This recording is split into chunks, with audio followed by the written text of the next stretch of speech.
दोस्तों, आज हम बात करने जा रहे हैं एक ऐसे मसले पर जो आजकल बहुत से लोगों को परेशान कर रहा है। सीना में दाढ़। ये दाढ़ सिर्फ किस तरह से होता है, इसकी वजह क्या है और इसे कैसे रोका जा सकता है, ये सब कुछ हम आज इस वीडियो में जानेंगे। सीना में दाढ़ काफी तरीकों से होता है।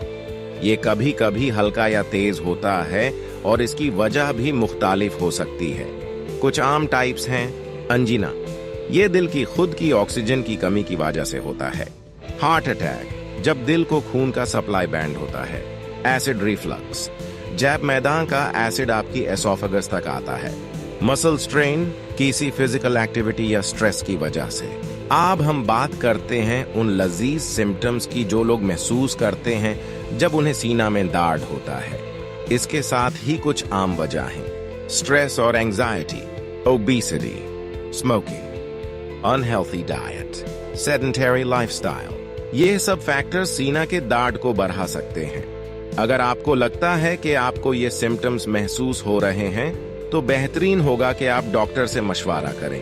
अब आते हैं प्रिवेंशन और ट्रीटमेंट की तरफ। आप कुछ ऐसे स्टेप्स ले सकते हैं जो आपको इस दाढ़ से बचाने में मदद कर सकते हैं। हेल्थी डाइट, फ्रूट्स, वेजिटेबल्स और होल ग्रेन्स का इस्तेमाल करें। रेगुलर एक्सरसाइज, रोजाना कुछ एक्सरसाइज करना आपकी हेल्थ के लिए बहुत अच्छा है। स्ट्रेस मैनेजमेंट, मेडिटेशन या योगा से स्ट्रेस को कंट्रोल करें।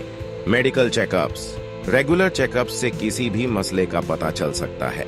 तो दोस्तों, ये थी कुछ इंपॉर्टेंट बातें जो आपको सीना में दाढ़ के बारे में जान लेनी चाहिए। अगर आपको ये वीडियो पसंद आई हो तो प्लीज लाइक करें, सब्सक्राइब करें और अपने दोस्तों के साथ शेयर करें। अपना ख्याल रखें।